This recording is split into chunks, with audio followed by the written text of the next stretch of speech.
Welcome everyone, this is your captain. Welcome aboard Amazing Vidz. Clear blue skies as we will be in for a smooth ride.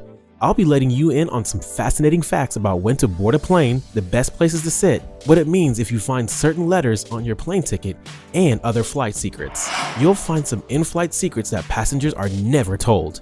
Fasten your seatbelts, please enjoy your flight. The stress of heading to the airport and making sure you arrive there early enough to get scanned in, just the thought of the long lines is stressful enough. It's always that one security guard waving that magic wand that takes their job too far. Yes, we know, leaving one long line just to go to another one before you board your flight. What you must realize is you don't need to rush like a Black Friday blowout sale to join the queue. Most airlines pre-assign specific seats to passengers. Some airlines like to call passengers in groups for boarding, but this call is optional. Some people have found to board last, it's the easiest way to minimize the amount of time being held up waiting to board. In my case, my grandmother needed a wheelchair and they forgot to add it to her boarding pass, so we ended up getting a free upgrade on the round trip. This may not always be the case for everyone, so boarding the plane toward the end can be a simpler way during the overall process. While you sit waiting for the rush to clear, take a look at your boarding pass. You will notice the word record locator, aka the passenger name record. This is used as an identifier in case there is more than one passenger with the same name. This also contains the flight itineraries for each passenger. Make sure you don't throw out your boarding pass in any public trash cans, as they contain credit card information, passport details such as name and date of birth, as well as IP addresses. We all watch the movies when someone is pulled out of line and taken to a private room, as we hear the snap of plastic gloves for a search. If you find the letter S4 sometimes in a row on your ticket, you may be subjected to additional security checks. This stands for Secondary Security Screening Selection. This code is added to the boarding passes for passengers who airlines deem suspicious. As we all know, since the year 2001, security has been taken more seriously. Some things that might look innocent to us may seem as suspicious to airline officials. There can be numerous reasons to cause this trigger. Last-minute flyers, suspicious items, or buying tickets using cash can be viewed as suspicious activity. If you travel a lot by plane, then you've probably noticed that many airlines choose blue for their seats or their interior design. And no, that isn't just because they like the color. Many airlines choose this color since it's been proven that blue is associated with clearness. This color also shows trust and integrity. This explains why big companies like Chase Bank, PayPal, and Facebook use this color to display stability. Not all airlines have this idea, as some want to show their creativity, but most will focus on mid-tones. Do you have any favorite plane designs? Let us know in the comments below. Have you ever wondered why the windows on a plane are round and not square? Planes were using square windows. However, a series of crashes showed that the corners of the windows presented a flaw in the design due to sharp corners, which acted as a weak point on the plane. The metal surrounding the window has a pressure 2 or 3 times greater than anywhere else on the fuselage. The square windows were changed to round windows with smooth edges to avoid the damage caused by sharp edges. Round windows are less prone to breaks and cracks. Have you ever flown on a plane and sat next to a talker or a loud snorer? Hit the like button for the talker and subscribe for the snorer. If both, give it a double smash. Sometimes it calls for a timeout and a bathroom break is needed. When you get to the lavatory, you will notice the lock system on the door. Once inside, the red sign on the outside will show that the lavatory is occupied. There is still a way in using the external lock mechanism that is usually hidden behind the lavatory in case of an emergency for safety reasons. This can be found tucked behind a metal lavatory sign. You can easily unlock it from the outside using just one finger. Parents, keep an eye out for kids that may want to use this trick. I don't want to see any unlocking airplane bathroom memes to be trending on TikTok. When you sat down in your seat from boarding, you may have heard a small bell sound.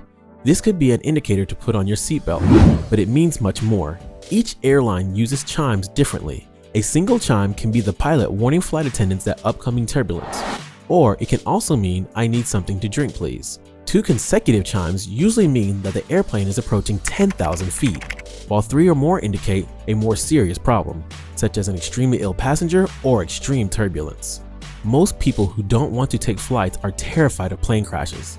They have all the horror stories to give you from the news about why it's better to drive than fly. But let's look at some previous data to see if the car or the plane is the safest seat.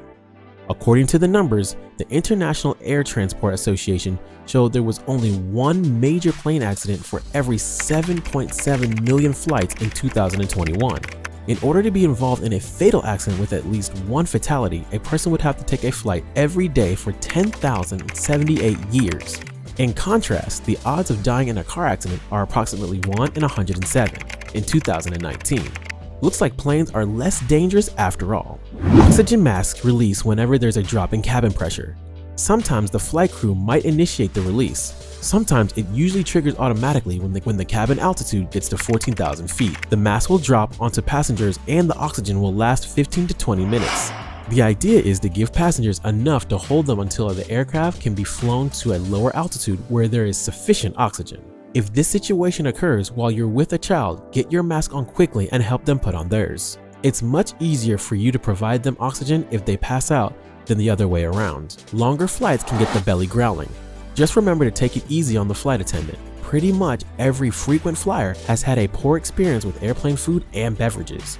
You might notice that food tastes bland, or even the simplest things like fruit don't seem to taste as good as they usually do. It's easy to blame the caterers or even the flight crew for the blandness. The truth is, many factors can suppress your ability to taste salty and sweet food, such as dry air and even background noise. Humidity levels can affect your sinuses through dehydration, which is responsible for taste and smell. Caterers are aware of this and in most cases will modify the recipes to make up for the loss of taste. Interestingly, studies revealed that taste for sweets could be reduced by 15 to 20% and salt by as much as 30%. That extremely salty bag of pretzels or peanuts can seem mildly salted, but taste varies depending on ingredients. Eating something such as garlic or cinnamon may not be affected. Passengers are not the only ones that have different tastes when it comes to food eating in the sky. Pilots and co-pilots are not to eat the same foods, which makes sense to avoid from becoming sick after eating the wrong thing. Guess it would not be a good time to be trying different foods. Now, first priority does come to play on some airlines as pilots get to order food from the first class menu and co-pilots will have to order food from the business meal. As being the captain of the plane, stress and mental health factors are extremely important, which is why they also get to decide the co-pilot they want to work with. These requests are submitted through a monthly schedule. When provided, it will update in the airline system. The cockpit is very small, so there's no way to avoid someone you can't stand. Pilots also find ways to lessen complaints from antsy people. Can you imagine, are we there yet repeated over and over for a 6-hour plane flight? That's why they will never share the actual arrival time with passengers. Pilots don't often share the actual arrival time and departure times that they have recorded in their system with passengers. This strategy is known as schedule padding. Airlines often exaggerate how long the trip takes so that even when there is a delay, the plane still arrives on time. Sort of like some of the delivery orders that say 7 to 10 business days just to come a little early. That is why my Amazon Prime membership is still active. You may have got on a flight that was announced for 2 hours, but it was more like 1 hour and 45 minutes. The last thing passengers want to hear on a plane is, "We're lost." Which one of these secrets did you notice? Comment below. Thank you again for flying with Amazing Vidz.